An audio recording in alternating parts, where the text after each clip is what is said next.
want to talk to you a little bit about prayer. He says, Epaphras is laboring fervently. Do you see the word fervently? Fervently. If we translate it, Kamala fervently, he was praying prayers were boiling prayers. What was he praying for? That you may do what? Stand perfect and complete in all the will of God. These are prayer items that you must have as a child of God. Because if you are perfect and complete in the will of God, you will lose nothing. You will not ask, when you walk in the perfect will of God, everything will fall into its place. So he's telling us that this man was fervent in his prayers, that the church of Colossae should be able to be perfect, complete, and walk in the will of God. That's the importance of prayer.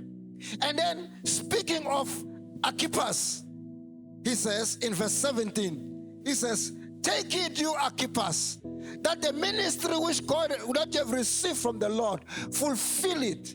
Now, it tells me something about prayer. Prayer is a ministry. Prayer is a ministry of a priest. The Bible is very specific again. Speaking about the men, it says, men as a priest of the house must pray. Then Jesus, as I'm building my message up, in the book of Luke 18 verse 1.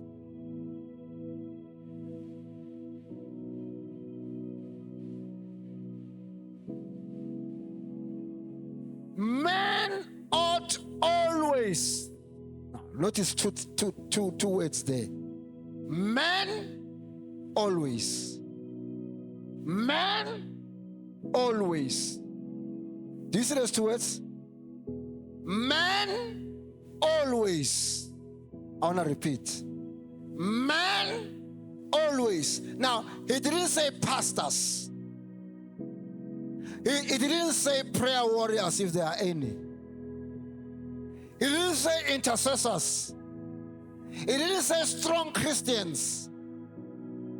He says men. This men is plural. It's not indoors. It's plural. That means everyone. It's men and women.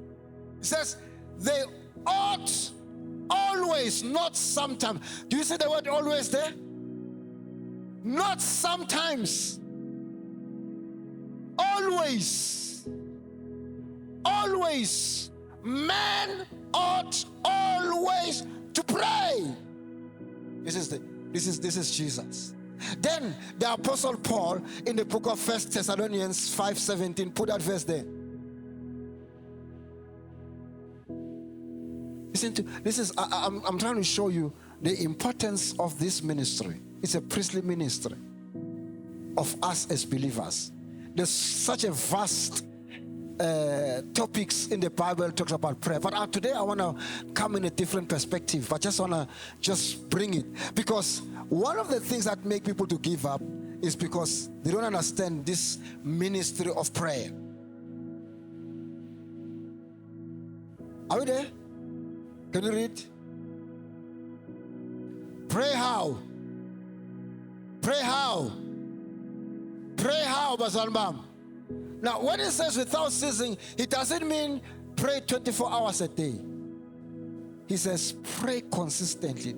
The term without ceasing, it means as a believer, just like Jesus said, men ought always to pray. It means any child of God must have a consistent prayer life.